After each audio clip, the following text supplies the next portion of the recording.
네, 반갑습니다. 또 우리 한번 옆사람과 인사 나누시죠. 잘 지내셨습니까? 우리 주의 이름으로 축복합니다. 네, 여러분들이 또 한 주간 어떻게 살으셨는지 모르겠는데 또 하나님의 은혜로 산 것은 다 공통적인 분모가 될 줄로 믿습니다. 은혜가 없이는 살 수가 없는데 하나님의 은혜로 저도 은혜로 살았고 여러분도 앞으로도 은혜로 살아가는 복된 인생이 되기를 정말 주의 이름으로 축복합니다. 세상에서 가장 좋은 게 뭔가 누군가 물었더니 그것을 은혜라고 말하는 성도가 있었다고 그래요.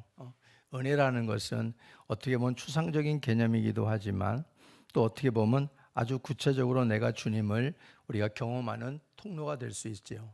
모든 삶 속에서 조금만 눈을 열고 귀를 열고 우리가 마음을 열면 하나님의 은혜가 나에게 어떻게 부어지고 있다라는 것을 누군가는 다 모두가 깨달을 수 있는 게 그 은혜라고 하는 거거든요. 그래서 우리는 그 은혜를 잃어버리지 않는 자가 되기를 주의 이름으로 부탁을 드립니다. 이 세상에서는요, 하나님이 기뻐하시는 동맹도 있고 하나님이 싫어하시는 동맹도 있어요. 특히 우리가 믿는 자가 믿지 않는 자의 길을 걸어갈 때에, 믿지 않는 자와 함께 걸어가게 될 때에, 그럴 때 오늘 말씀처럼 원치 않는 이런 낭패와 어려움을 겪을 수도 있다고 오늘 본문은 우리에게 설명을 해주고 있습니다. 우리가 어떻게 믿는 자로서 꼭 믿는 자끼리만 우리가 살 수 있느냐, 그런 의미가 아니라 하나님이 기뻐하시지 않는 악을 행하는 자들과 우리가 개인적인 이권 때문에 동맹을 맺는다면 그 동맹은 하나님이 기뻐하지 않는다, 이런 말입니다. 그렇기 때문에 우리가 우리가 사귀는 것도 사람과 동맹을 맺고 여러분들이 또 살아가는 삶 속에서 하나님이 기뻐하시는 그런 동맹이 되어지도록 우리가 조심해야 될 필요성이 있다는 것이지요.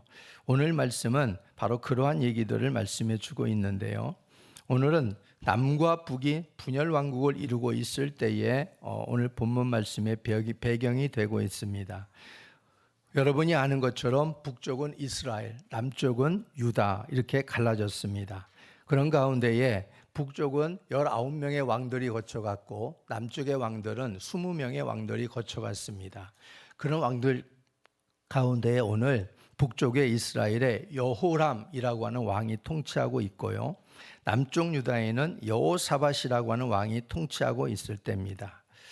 우리가 북쪽의 여호람이라고 하는 이 왕은 역시나 우상 숭배자입니다. 그리고 여호람의 아버지는 아합입니다. 아합은 여러분이 아는 것처럼 철저한 우상 숭배자지요. 그리고 그의 아내, 그의 왕후 이세벨은 또한 더더욱 그렇습니다. 이방 여인인데 이세벨을 왕으로 맞이하면서 이세벨이 이스라엘 왕국에 들어오게 될 때에 자신이 섬기는 제사장들 850명을 데리고 들어오게 되지요. 바알과 아스라 선지자 850명입니다. 그 850명이 이스라엘 땅에 들어오게 되어지니까 이스라엘은 우상 숭배 천지가 되고 마는 것입니다. 그렇게 하나님께서 그러한 나라를 보시고 하늘에 문을 닫아버렸습니다. 그래서 3년 6개월 동안 비가 내리지 않았고 우루가 그쳤습니다. 그래서 극심한 가뭄과 기근이 임하게 된 것을 우리는 볼 수가 있는데요. 그러한 아합의 통치가 죽고 아합의 통치가 끝나고 아합이 죽고 난 다음에 그 아버지의 뒤를 이은 사람이 누구냐? 바로 여호람이라 하는 것입니다. 그래서 아버지가 죽을 때는 그래도 주변의 왕국들이 어느 정도 굽신거리면서 배반을 하지 않았어요. 그런데 아합이 죽자마자 이제 그 왕권이 여호람에게 돌아가게 되어지니까 주변국들이 술렁거립니다. 이제 이 혼란한 틈을 타서 주변국들이 자기의 세를 과시하겠다고 이제 모반을 꿈꾸게 되는 거지요. 그런 가운데 나라가 모압 왕입니다. 모압 왕 메사가 배반을 하기 시작하는데, 그럴 때 이 여호람 왕이 이 기회를 틈타 가지고 완전히 모압을 멸망을 시키려고 작정을 하게 됩니다. 그런 가운데에 자기 혼자 할 수 없으니까 아버지 때로부터 동맹관계를 맺어왔던 여호사밧에게 파발을 보냅니다. 그래서 우리를 좀 도와달라. 우리는 서로 동맹관계가 아니냐. 아버지 때로부터 그런 관계이기 때문에 나를 좀 와서 도와달라. 이렇게 파발을 보내게 됩니다.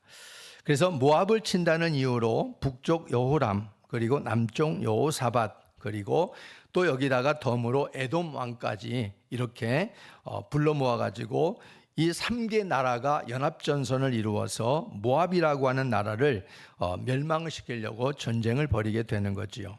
그래서 이 세 나라는 에돔 광야길로 이제 모이게 됩니다. 그래서 이 모압을 치기 위해서 에돔 광야길에 모여가지고 이제 군대를 이끌고 이제 모압이라는 정해진 전쟁을 치르기 위한 장소로 7일 동안을 행군을 벌이게 됩니다. 행군을 벌이게 됐는데 문제가 뭐냐면 그들이 예상에 없었던 복병을 만나게 되는 거지요. 7일 동안 행군을 열심히 해서 이제 모압 군대가 머무르고 있는 지경까지 거의 다다랐는데, 근데 거기에서 이들은 7일 동안 물을 만나지 못하는 겁니다. 마실 물이 없고 가축이 먹일 물이 없었습니다. 그래서 그런 가운데 이제 북쪽 여호람 왕이 먼저 말하기를 이제 우리는 끝났다. 우리는 이제 물도 없고 이제 가축이 마실 물도 없으니까 이제는 이 전쟁은 우리가 졌다. 이렇게 이제 절망하게 되어지는데, 그 중에 남쪽의 여호사밧이라는 왕은 하나님을 잘 섬기는 왕이었어요. 그래서 아닙니다. 우리가 끝난 게 아니라 이런 위기를 만났지만은 위기 가운데 우리에게 도움을 줄 하나님의 선지자를 우리가 좀 찾아보십시다. 이렇게 이제 권면하게 되는 거지요. 그래서 그 선지자가 바로 엘리사였습니다. 다행히 엘리사 선지자를 찾아가지고 지금의 위급한 상황을 어떻게 하면은 헤쳐갈 수 있을까 지혜를 구하게 됩니다. 그래서 엘리사가 이 여호람이라고 하는 악한 왕을 볼 때는 내가 도와주고 싶지 않다. 하나님께 그 살 길을 내가 묻고 싶지 않다. 그렇지만 여호사밧 당신의 얼굴을 봐서 내가 하나님께 물어보겠다. 이렇게 이제 말을 하고 하나님께 기도하게 되는 거지요. 그래서 하나님께서 알려주신 바로 이 어려운 가운데의 해결책은 골짜기에 개천을 많이 팔아, 이것이었습니다. 골짜기 개천을 많이 팔아. 그래서 그들은 하나님의 선지자의 말대로 골짜기에 개천을 많이 파게 되었고, 골짜기 개천이 다 파게 되어지자 하나님은 바로 물로 그 개천을 채워주게 되시는, 그래서 그들의 목마른 갈증을 다 해결하고 나서 모압을 치고 대승을 거두는 내용이 오늘 본문 말씀에 나와 있는 앞뒤의 내용들입니다. 그래서 우리는 오늘 이 말씀을 통해서 골짜기 개천을 많이 팔아 라고 하는 이 의미가 어떤 의미를 담고 있는가를 같이 살펴보면서 깨달음과 은혜가 있기를 바랍니다. 오늘 남쪽 유다 여호사밧 입장에서는 사실상 만나지 않아도, 동맹을 맺지 않아도 되는 그러한 동맹을 맺고 있는 거예요. 그리고 나서 여기 만나지 않게 되어지는 이 큰 낭패를 여호사밧은 만나게 되는 것이지요. 말씀드렸듯이 하나님이 기뻐하지 않는 나라와 동맹을 맺었기 때문에 그것을 끊어냈다면 좋았을 텐데, 아합에서 그 뒤로 이어지는 여호람까지 여호사밧은 그것을 끊어낼 생각을 하질 않았습니다. 만약에 아합 때에서 맺었던 잘못된 동맹을 아합이 죽고 난 다음에 끊어낼 수가 있었어요. 그런데 그것을 끊어내지 못하고 말았습니다. 그래서 지금에까지 이어지게 되는 것이지요. 그래서 우리들도 이 여호사밧처럼 하나님을 더 의지하지 않고 사람을 더 의지하다가 낭패를 당하는 경우들이 있을 수 있다. 이걸 우리가 교훈을 분명히 삼아야 돼요. 그리고 끊어내야 될 죄악된 삶을 끊어내지 못하면 그로 인해서 반드시 어려움을 당하게 된다 하는 이 사실도 우리가 잊지 말아야 됩니다. 북쪽은 여전히 아합의 뒤를 이어서 여호람이 우상을 섬기고 하나님을 떠나 악을 행하는 그런 나라로 살고 있었습니다. 그것을 끊어내지 못하니까 함께 전쟁터에 같이 동참하게 되어지게 된 거고, 또 먹을 물이 바닥이 나서 제대로 한번 싸워보지도 못하고 큰 죽을 고생을 하게 된 것이 여호사밧의 모습이었다는 겁니다. 그렇다면 이 엘리사를 통해서 떨어진 골짜기 개천을 많이 팔아 라고 하는 이 의미의 교훈이 어떤 것인가 라고 하는 것이지요. 먼저 첫 번째로 보면은 이것은 순종의 개천을 많이 파라는 의미입니다. 순종의 개천을 많이 파라. 잘못된 선택과 판단으로 인해서 어려움 속에서 적들이 언제든지 공격해오면 싸울 힘이 지금 없기 때문에 이 세 개의 나라가 군대는 많이 모아졌지만은 그러나 모두 몰살되기 딱 좋은 지금 상황을 맞이하게 되었습니다. 군사나 또 군마나 물을 마시지 못하면 싸울 수가 없는 거지요. 이런 정말 상황 속에서 엘리사 선지자를 통해서 떨어진 해결책은 골짜기의 개천을 많이 파십시오 라는 거였어요. 골짜기의 개천을 많이 파십시오. 그런데 문제는 뭐냐면 우리가 지금 들었던 말씀처럼 이들은 7일 동안을 달려왔는데 마실 물이 없었던 거예요. 가축도 지금 헐떡거리고 있는 거예요. 그렇기 때문에 물이 가장 중요한 거죠. 지금 식량보다도 오히려. 그런데 지금 연합군의 상황은 이렇게 녹록하지 않은 상황입니다. 모두가 지쳐있고 또 되도록 힘을 비축하고 있어야 돼요. 지금 이 상황은. 그리고 에너지를 쓰지 않고 견뎌내는 이런 일이 지금 이들에게는 무엇보다 중요했습니다. 그래야 적이 갑자기 쳐들어오면 싸우지 않겠습니까? 먹을 물이 없는데 땀 흘리고 목마름을 앞당기는 일을 할 수가 없는 것이다 라고 하는 거지요. 그런데 하나님의 선지자의 지금 그 어려움을 해결할 수 있는 그 메시지는 뭐냐면 오히려 반대였다라는 겁니다. 뭐라고 말해주고 있어요? 움직여서 개천을 많이 파라는 겁니다. 대충 파는 게 아니라 개천을 많이 파라는 거예요. 많이 팔아. 개천을 파는 일은 우리가 알듯이 노동이 필요한 거지요. 노동이 필요하고 땀을 그만큼 또 많이 흘려야 되는 이런 고된 노동이 필요했다 이런 말입니다.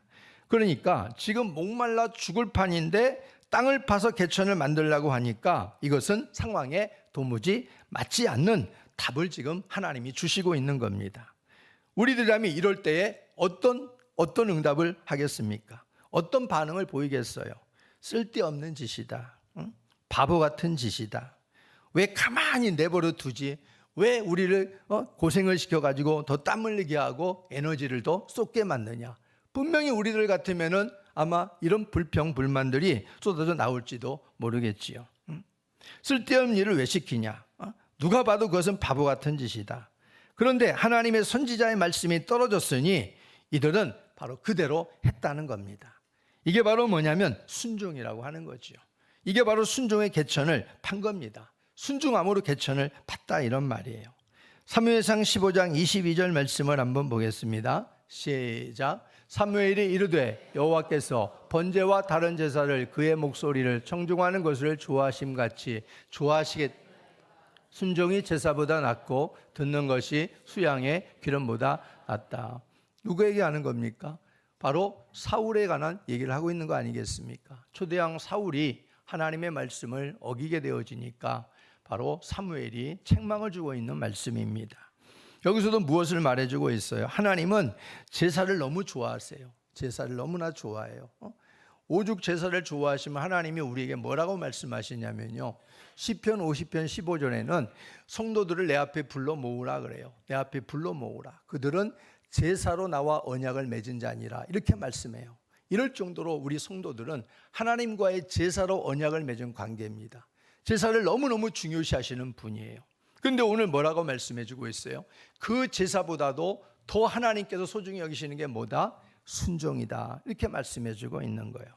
이 순종은 뭐예요? 사람에게 순종하라는 게 아니잖아요.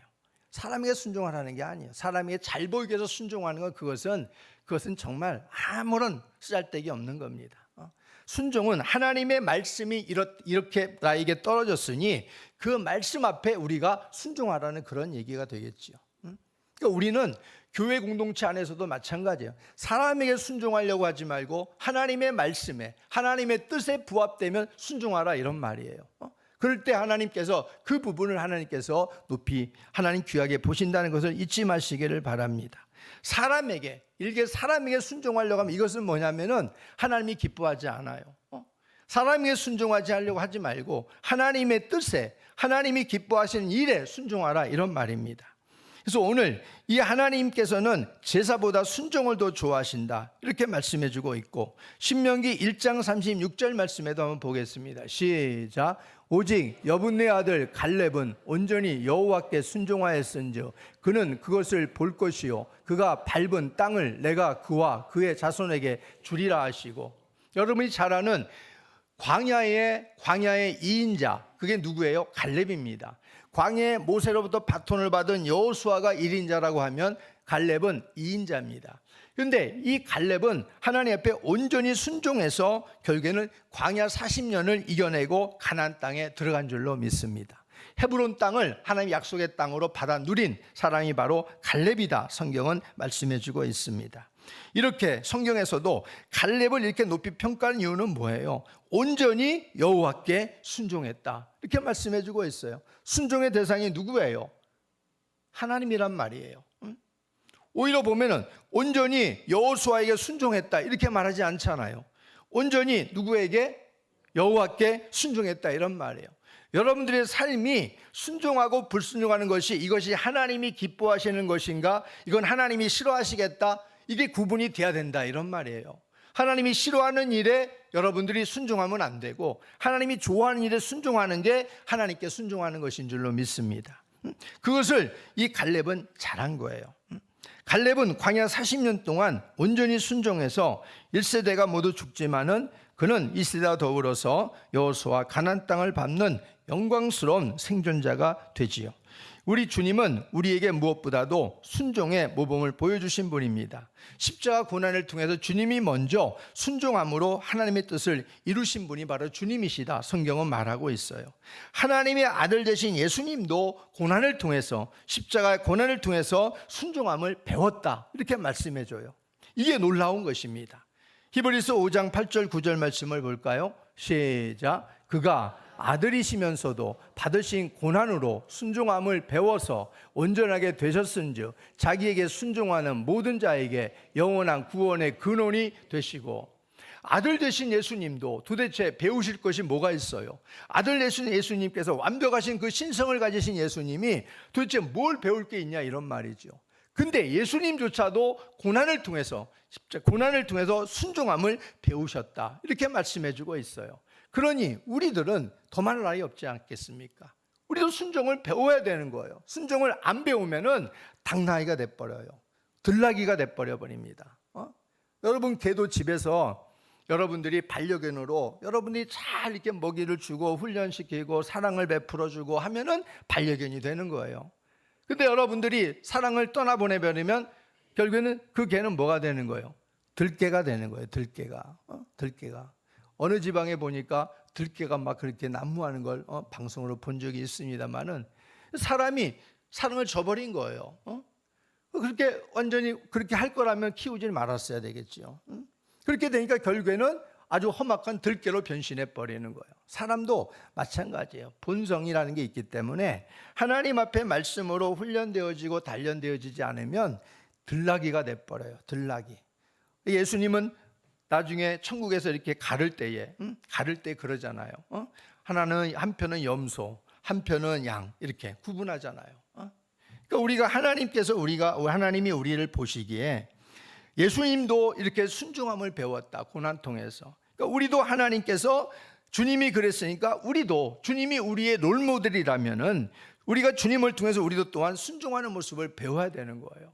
고난을 통해서, 십자가를 통해서, 삶의 어려움을 통해서 주님을 더욱더 따라가고 의지하는 그런 어떤 순종한 말씀에 우리가 따라가는 이런 모습이 우리 가운데 있어야 된다라는 것이지요. 이처럼 참된 순종이라는 것은 하나님의 자녀의 아주 귀한 덕목이 되어야 된다 하는 것을 잊지 마시기를 바랍니다. 하나님은 이걸 참 기뻐하세요. 오늘 연합군이 자기들의 처한 상황을 핑계 삼아서 만약에 자포자기하고 절망 속에 머물렀고, 도대체 무슨 일이냐, 지금은 우리가 지금 7일 동안 마실 물도 한 방울 내가 마시지 못했는데 무슨 개천에 골짜기를 파냐, 말도 안 되는 일이다, 니들이나 해라, 그러면서 사분오열되어지고, 만약에 이들이 안 했다고 한다면 그들은 더 큰 낭패를 당했을 겁니다. 아마 모압에 의해서 완전히 진멸을 당했을지도 모르지요. 근데 이들은 그런 가운데서 순종의 개천을 팠다는 거예요. 이게 중요한 거지요. 그래서 하나님이 이들에게 구원을 맛보게 하신 겁니다. 하나님의 생각의 길과 우리의 생각의 길은 분명히 다릅니다. 높아요. 하나님의 생각과 하나님의 길은 우리의 생각과 길보다 훨씬 높습니다. 그러니 우리가 하나님의 생각을 어떻게 알 수 있어요? 하나님의 길을 어떻게 알 수 있어요? 안다고 하는 것도 아주 티끌에 불과한 거예요. 점을 하나 딱 찍어 놓는 거, 펜으로 점을 하나, 그 큰 도화지에다 점을 하나 딱 찍어 놓은 것과 같은 거예요. 그러니 우리가 하나님을 안다고 하는 것이 얼마나 모르는 겁니까? 그렇기 때문에 늘 우리는 하나님을 안다고 해도 겸손해야 되고, 하나님을 경험했다고 해도 겸손해야 되고, 그게 우리들인 거예요. 주의 말씀에 늘 순종해야 되는 것이 우리들인 겁니다. 그래서 힘들어도 젖먹던 힘까지 내서 무기를 곡괭이 대용으로 사용해가지고 땅을 파서 물을 저축할 만한 그런 개천을 이들이 결국 파게 되는 거지요. 그래서 그 순종의 개천에 하나님께서 물로 채워주신 겁니다. 우리들의 신앙이 익어간다는 의미가 무슨 의미입니까? 그것은 내 생각과 내 경험이 자꾸 축소되는 거예요. 이게 익어간다는 의미예요. 인생이 익어간다, 이런 의미는 어떤 세찬 비바람을 맞고 인생의 어떤 이런 경험들, 이런 것들을 우리가 많이 당하면서 사람이 거기에서 자기의 어떤 고집스러운 생각이 굳어지는 게 아니라, 이것이 내가 인생을 살아오면서 이게 잘못된 거구나 하고 배우는 거예요. 저도 그렇고 여러분도 그렇고 우리는 죽을 때까지 배우는 거예요. 배우는 겁니다. 배울 때 어떻게 돼요? 내 생각이 이게 잘못된 거구나. 또 내려놓게 되잖아요. 또 부딪히면 이게 잘못됐구나. 또 내려놓게 되잖아요. 이게 뭐냐면 익어가는 거예요. 신앙. 삶도 익어가는 겁니다. 근데 유독 어떤 일을 당할 때마다 자기의 경험과 자기의 고집만 앞세우는 사람들이 있어요. 절대 안 꺾어요. 절대 안 꺾어. 이건 익어가는 게 아니라 이것은 그냥 오히려 풋열매로 멈춰 있는 것입니다. 우리가 하나님 앞에 신앙도 마찬가지예요. 오늘 이들이 하나님 앞에 순종했기 때문에 산 거예요. 자신의 생각들, 자신의 환경들을 보면은 절대 개천에 물을 팔 수 없어요. 우물을 팔 수 없어요. 어떻게 파요? 뭐 연장도 없어요. 무기밖에 없잖아요. 칼과 창, 이런 방패, 이런 무기들밖에 없는 거예요. 이것 가지고 지금 개천에 많은 우물을 파라는 거예요, 지금. 그러니까 이게 순종하기 어려운 거잖아요. 근데 이들은 순종해서 팠단 말이죠. 그래서 이 순종해서 판 곳에 살 길이 열리게 된 줄로 믿습니다. 그래서 우리들도 이 땅을 살아가면서 순종의 개천을 많이 파는 은혜가 있기를 주의 이름으로 축복합니다. 두 번째, 오늘 골짜 개천을 많이 파라라고 하는 두 번째 의미는 바로 믿음의 개천을 많이 파라는 의미를 담고 있습니다. 믿음의 개천을 많이 파라. 히브리서 11장 8절 말씀 한번 먼저 보겠습니다. 시작. 믿음으로 아브라함은 부르심을 받았을 때에 순종하여 장래 유업으로 받을 땅에 나아갈새 갈 바를 알지 못하고 나아갔으며, 아브라함이 믿음의 조상으로 하나님께 부름을 받을 때에 믿음으로 아브라함은 하나님의 부르심에 응답을 했다, 이렇게 돼 있죠. 근데 거기에 보면은 바로 순종했다 또 나와 있잖아요. 순종했다. 그러니까 친척들을 다 끊어야 돼요. 혈연을 다 끊어야 되고, 그동안 머물렀던 정들었던 것을 다 끊어야 되잖아요. 주변에 그동안 안정적이라 생각했던 모든 것들, 경험적인 모든 것들을 다 끊어내야 되는 거예요. 그래야 하나님의 말씀에 순종함으로 나설 수 있는 거죠. 근데 아브라함은 그렇게 했다는 거예요. 이것 자체도 놀라운 것이죠. 근데 믿음으로 순종해서 도착한 땅, 가나안 땅에 도착했는데 거기에서 뭐가 기다리고 있어요? 기근과 흉년이 기다리고 있는 거예요. 하나님의 말씀에 믿음으로 순종했으면, 내가 어렵게 하나님께 결단하고 순종했으면 적어도 그 땅에 도착했을 때는 뭔가 기름짐이 있어야 되잖아요. 뭔가 좋은 축복이 있어야 되잖아요. 근데 도착했는데 거기에서 또 기근이 기다리고 있는 거예요. 그러니까 아브라함이 이제는 안 되겠다 싶으니까 애굽으로 도망을 가잖아요. 그래서 아내를 잃을 뻔하기도 합니다. 이건 뭐냐? 우리가 믿음으로 순종했어도 우리가 순종한 그 자리 속에 기근과 환난을 만날 수 있어요. 왜냐하면 그것은 나의 믿음과 나의 순종을 온전케 만들기 위한 과정이다, 그런 말이에요. 아브라함은 그런 과정을 통해서 하나님 앞에 온전한 믿음의 사람으로, 믿음으로 순종하는 사람으로 세워지지 않습니까? 언제요? 독자 이삭을 받고 난 다음에 이제 이삭이 어느 정도 성장했을 때 하나님께서 모리아산에 바로 이삭을 바쳐했을 때 하나님께서 그때 이 아브라함은 군소리 않고 믿음으로 순종함으로 바치잖아요. 완성이 되잖아요. 그러니까 이게 우리에게 필요하다 이런 말이에요. 우리들도 이러한 믿음의 개천을 많이 팔 수 있기를 주의 이름으로 축복합니다. 오늘 말씀에서 골짜기 개천을 많이 파라고 했을 때 이들에게는 순종하기도 어려웠지만 순종을 이루어냈어요. 1차적으로. 그리고 그들은 또 하나의 개천을 힘써 팠습니다. 그게 바로 믿음의 개천이다 이런 말이에요. 세상 사람들은 그들의 표가 뭐냐면 보는 대로 나는 믿는다 이거잖아요. 보는 대로 나는 믿는다. 네가 나에게 보여줘야만, 당신이 나에게 하나님을 보여줘야만 내가 하나님을 믿겠습니다. 이거 아니겠어요? 이게 세상 사람들의 표고 가치관입니다. 근데 하나님의 자녀들의 표요 가치관은 뭐예요? 믿는 대로 본다. 그렇죠? 믿는 대로 나는 봅니다. 이거 아니겠어요? 그게 성경에 우리가 나와 있는 거 아니겠어요? 히브리서 11장 1절 말씀에 나와 있는 말씀이에요. 한번 볼까요? 시작. 믿음은 바라는 것들의 실상이요 보이지 않는 것들의 증거니. 이 말을 하고 있는 거예요. 당신은 그렇지만 나는 내 하나님을 내가 믿습니다.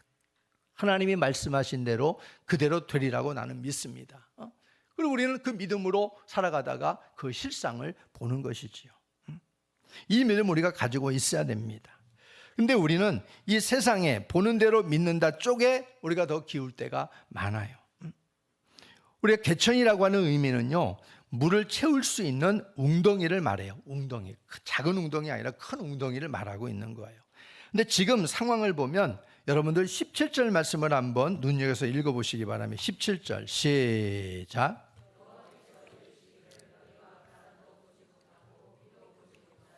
이 골짜기에 물이 가득하여 너희와 너희 가축과 짐승이 마시리라 하셨나이다.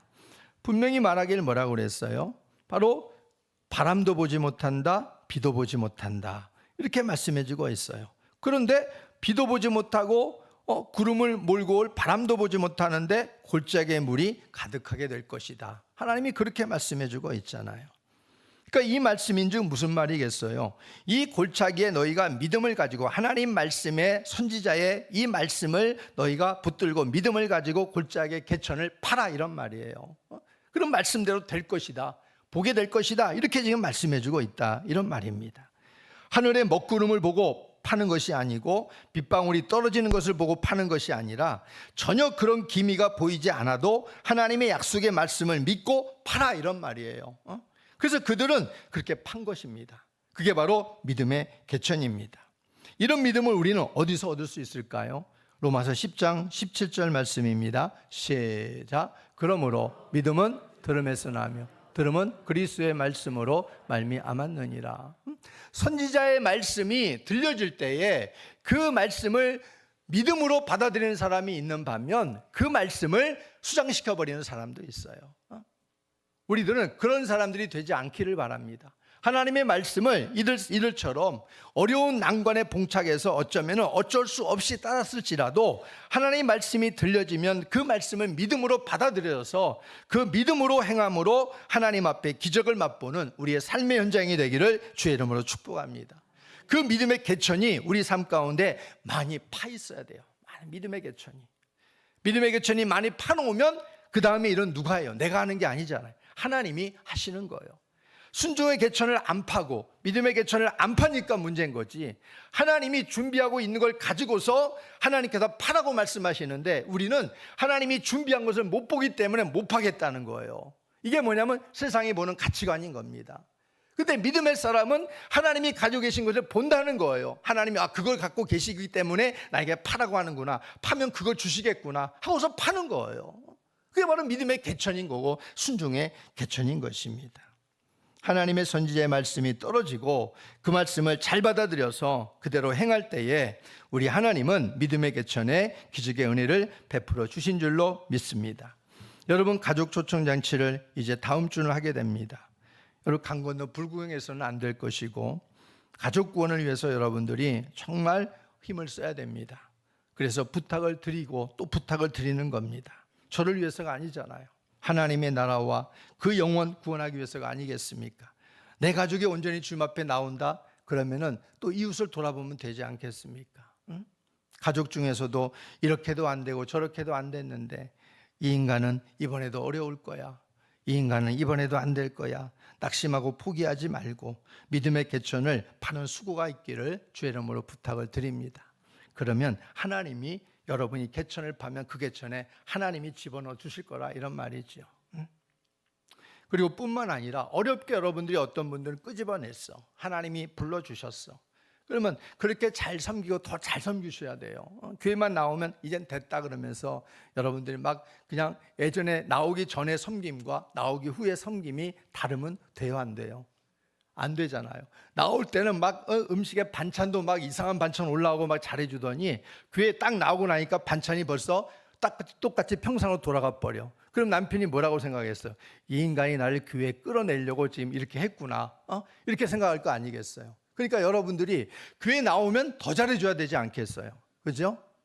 그런 부분들이 어느 때까지요? 교회 정착해서 하나님의 믿음이 들어갈 때까지, 하나님 말씀이 들어갈 때까지, 그때까지 여러분들이 더 섬겨줘야 돼요. 교회 훈련 프로그램에 참석해서 말씀을 듣고 말씀을 먹이고 그 안에서 잘 자라가서 교회 이제는 좀 나름대로 이제 교회 적응할 수 있을 때까지는 그래도 여러분들이 책임지고 섬김을 해주면 아마 그 영혼이 하나님 안에서 온 가족이 복된 믿음의 구원의 가정이 될 줄로 믿습니다. 이런 부분들이 우리 가운데 있어야 돼요. 그래서 여러분들이 이번 가족 초청장치를 통해서도 여러분들이 반드시 믿음의 순종의 개천을 파야 돼요. 판 사람들은 하나님이 역사하시고 채워줄 겁니다. 안 판 사람들은 허당일 겁니다. 믿음의 개천을 파세요. 순종의 개천을 파시고. 주님은 우리에게 말씀하시잖아요. 내 믿음대로 되리라. 그러잖아. 네, 믿음대로 되리라. 그러니까 여러분들이 믿음의 그릇을 잘 준비하고 믿음대로 되리라 말씀하신 주님의 말씀처럼 믿음의 개천을 많이 파서 믿음의 분량대로 하나님이 채워주신 은혜를 경험하는 우리 모두가 되기를 바랍니다. 세 번째는 바로 골짜 개천을 많이 파라고 하는 의미는 제사의 개천을 많이 파라는 의미입니다. 제사의 개천, 바로 제사는 오늘날 예배를 의미하고 있지요. 20절 말씀 한번 읽어보겠습니다. 시작. 아침이 되어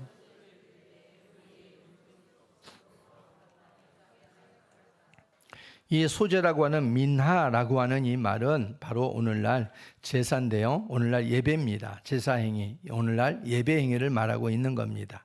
이스라엘 백성들은 예로부터 아침 제사와 저녁 제사가 있었지요. 그래서 이 소제라고 하는 것은 이 제사 행위 그리고 오늘날 예배 행위를 말하고 있는데 오늘 이들은 하나님의 말씀을 따라서 개천을 열심히 팠습니다.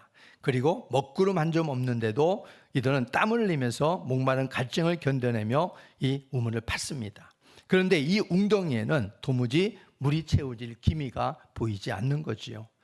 순종해서 이 웅덩이를 팠고 믿음으로 웅덩이를 팠는데 판 곳에 내용물이 채워지지 않는 거예요. 이것은 우리가 할 게 아닙니다. 우리가 할 게 아니에요. 그러니까 우리가 순종해서 웅덩이를 파고 믿음으로 웅덩이를 팠다면 그 다음엔 우리가 할 일이 뭐냐면 기다리는 거예요. 기다리는 거. 왜 팠는데 하나님 안 채워줍니까? 불평할 게 아니라 하나님께 기다리는 거예요. 그래서 이들이 아침 소제 드릴 때 그때가 뭐냐면 예배 드릴 때다 이런 말, 제사 드릴 때 하나님이 알아서 하나님의 때를 통해서 제사를 아침에 드리기 시작할 때에 하나님께서 하늘에 먹구름을 몰아갖고 부어주는 게 아니라 에돔 쪽에 있는 물길을 몰아갖고 그들에게 물길을 돌려서 그 웅덩이 쪽으로 하나님께서 몰아붙이신 겁니다. 이게 하나님의 솜씨인 거예요. 하나님의 기적인 겁니다. 누구도 생각지 못했던 일을 하나님께서는 이렇게 준비하시고 하나님 앞에 제사 드릴 때를 맞춰갖고 에돔 쪽에 있는 물길을 몰아가지고 이들의 개천에 퍼부었던 것입니다. 이게 바로 하나님께서 오늘 여기 말씀해 주고 있는 20절에 흘러와 그 땅에 가득하였더라 라고 하는 겁니다. 이처럼 우리는 예배를 중요시해야 된다 하는 거예요. 예배를 제사처럼 중요시해야 돼요. 예배를 통해서 하나님은 반드시 응답을 줘요. 반드시 하나님 예배를 통해서 물꼬를 트게 하시는 은혜를 베풀어 줍니다. 그렇기 때문에 어떤 예배는 여러분 놓치지 말아야 돼요. 안타까운 것은 목사 한 사람으로서 성도들이 예배를 등한히 하는 모습이 저는 가장 안타까워요. 어떤 예배 자리에 하나님께서 은혜 줄지 여러분이 알아요? 모르잖아요. 하나님 앞에 하나님에 대한 신실한 믿음, 하나님을 경험케 하시는 그 자리가 이 시간일 수 있고 저녁일 수 있고 새벽일 수 있고 금요일일 수 있고 어떤 일 여러분이 모르잖아요. 모든 예배 자리를 여러분들이 등한히 하는 사람들이 저는 제일 안타까워요. 하나님이 만나고자 하시는 그때를 그것은 자기가 파기한 거 아니겠어요? 파기한 거 아니겠어요? 그러니까 여러분들 예배를 중요시해야 돼요. 예배를. 특별히 인생에 문제가 있을 때, 안 풀릴 때에 우리 예배를 등한히 하면 안 돼요. 예배를 통해서 하나님 앞에 물어야 돼요. 하나님 앞에 나 이제 어려운 문제가 있습니다. 하나님 나의 물꼬를 트게 해주십시오. 예배를 통해서 하나님을 만나고 하나님을 만나면 그때는 끝나는 거예요. 하나님 만나면. 그러니까 예배에 우리는 집중해야 된다. 오늘 예배를 통해서 결국 예배 자리 속에 하나님께서 그 빈 곳을 왕창 채워주는 하나님의 기적이 나타났다는 겁니다. 그래서 우리는 이 말씀을 보면서 순종의 개천을 파거나 믿음의 개천을 파거나 하는 일들이 고단할 수 있고 목마른 갈증의 연속일 수 있지만 예배를 중요시해야 그러한 수고 후에 하나님은 반드시 수고를 잊을 만큼 큰 은혜를 베풀어 주시는 하나님이시다 하는 것을 잊지 말라는 것입니다. 시편 57편 2절 말씀 시작. 내가 지존하신 하나님께 부르짖으며 나를 위하여 모든 것을 이루시는 하나님께로다 그랬어요. 지존하신 하나님께 부르짖고 그리고 나를 위하여 모든 것을 이루시는 하나님께로다 그랬어요. 하나님은 이루시는 거예요. 우리는 하나님이 하라는 것 순종으로 믿음으로 응하면 되는 거고 그 다음에 이루시는 것은 내가 아니잖아요. 내가 이만큼 했으니까 이루어진다가 아니라 나는 순종했으니까 이루시는 건 하나님이시다라고 하는 거예요. 하나님께 맡기는 거잖아요. 그게 바로 말씀하고 있는 거예요. 우리들이 하나님의 말씀을 믿고 행하는 일들은 결코 헛되지 않게 하십니다. 그러므로 낙심하지 말고 반드시 때가 되어 넘치도록 이루시는 하나님을 바라보시길 바랍니다. 하나님은 이처럼 우리들의 예배의 개천을 많이 파기를 원하세요. 예배의 개천을 깊고 넓게 많이 파라고 말씀하십니다. 그러면 내가 너희들의 판만큼 내가 채워주겠다는 거 하나님께서 은혜를. 사도행전 16장 25절 26절 말씀 보겠습니다. 시작. 바울과 실라가 기도하고 하나님을 찬송하며 죄수들이 듣더라. 이에 갑자기 큰 지진이 나서 옥토가 움직이고 문이 곧 다 열리며 모든 사람의 메인 것이 여러분이 잘 아는 내용이잖아요. 바울과 실라가 복음을 전하다가 갇혀가지고 하나님 앞에 찬송하고 기도했다. 하나님 앞에 예배드렸다. 아니겠어요? 그랬더니 갑자기 큰 지진이 나서 옥토가 움직이고 문이 다 열리고 착고가 풀려지고 난리가 났다고 말씀해주고 있습니다. 그를 통해서 간수장의 가정이 구원받는 놀라운 기적의 역사가 있었다고 성경은 우리에게 말씀해주고 있습니다. 시작점이 어디예요? 바울과 실라가 두드려 맞고 감옥에 갇혀가지고 아유 주일을 하는데 왜 이렇게 힘드냐, 아유 정말 고단해 죽겠다 하면서 그냥 들어 누워버렸다면 이 기적이 나타날까요? 안 나타날까요? 안 나타나잖아요. 그런데 바울과 실라는 그 두드러 맞은 몸으로 그 지친 몸으로 하나님 앞에 기도하고 찬송하고 예배를 드렸다는 거예요. 그러니까 하나님의 기적이 나타난 거예요. 그러니까 우리는 진실되고 간절한 예배 현장에는 언제나 이러한 하나님의 샘물로 목마름을 채워주시는 은혜가 경험되어지는 줄로 믿습니다. 하나님은 이상이 없어요. 이상은 우리에게 있잖아요. 우리에게 있잖아요. 이상이 없어요. 이상이 있는 우리들을 돌아보면서 하나님 앞에 저렇게 우리가 기도하고 찬양하고 하면 하나님이 그 예배 현장을 하나님이 뒤집을 겁니다. 분명히 우리의 삶을 하나님이 정상적으로 넘치도록 하나님이 인도하실 거예요. 아침이 되어 소재드릴 때 하나님께서 에돔의 물길을 움직였다는 것은 결코 우연이 아니라 하나님이 계획적으로 하신 일이었음을 보여주고 있는 것입니다. 그것은 이미 말씀에 약속하신 대로 이들에게 큰 승리를 안겨주시기 위한 하나님의 의도였다는 것을 볼 수 있어요. 여러분 여기 22절 23절 말씀 한번 읽어볼까요? 22절 23절 시작. 아침에 해가 물에 비침으로 맞은편 물이 붉어 피와 같음을 보고 이르되 이는 피라. 틀림없이 저 왕들이 싸워 서로 죽인 것이로다. 모압 사람들아 이제 노력하러 가자 하고. 21절부터 27절까지 내용을 여러분 보면은요, 그렇게 힘들게 순종의 개천을 팠고 믿음의 개천을 팠고 제사의 개천을 통해 가지고 하나님은 아침에 일찍 일어난 이 모압산들 앞에서 그 흙탕물이 그들 앞에서 흘러가게 합니다. 그리고 흙탕물로 보이지 않게 하는 거예요. 흙탕물이 뭘로 보이게 하냐면은 피로 보게 하신 거예요. 피로. 하나님이 해라고 하는 거, 해를 하나 반짝 띄워놓으니까 그 흙탕물이 피로 보이게 한 거예요. 그래서 하나님께서 이들에게 혼동을 하게 만든 거예요. 착각을 하게 만든 거예요. 그래서 이들 스스로가 야, 이제 어제 저녁에 보니까 순종의 개천, 믿음의 개천, 제사의 개천을 파니까 얼마나 많은 개천을 팠겠어요. 그 3개 국가의 군사들 그리고 가축들을 먹여야 되니까 얼마나 큰 개천을 팠겠냔 말이에요. 수많은. 그 개천을 한밤에 팔려고 하면 소리가 얼마나 요란하겠어요. 전쟁 물자 가지고 막 팔고 돌에 부딪히는 소리도 났을 것이고 딸깍거리는 소리도 났을 것이고 저녁에는 소리가 얼마나 또 멀리 퍼지냔 말이에요. 그러니까 모압 진영에서는 쳐들어오지는 못하고 그런 소리를 들었던 거지요. 그러니까 저들이 간밤에 그런 소리를 들으면서 지들이 서로 자중질환이 일어났겠구나, 싸우고 있구나, 서로 막 피 터지게 싸우고 있구나, 그러면서 그 소리를 들었던 거예요. 그런데 아침에 뻘떡 일어나서 보니까 왜 물이 자기 진영 앞으로 흘러나가는데 그 물이 핏물처럼 보는 거예요.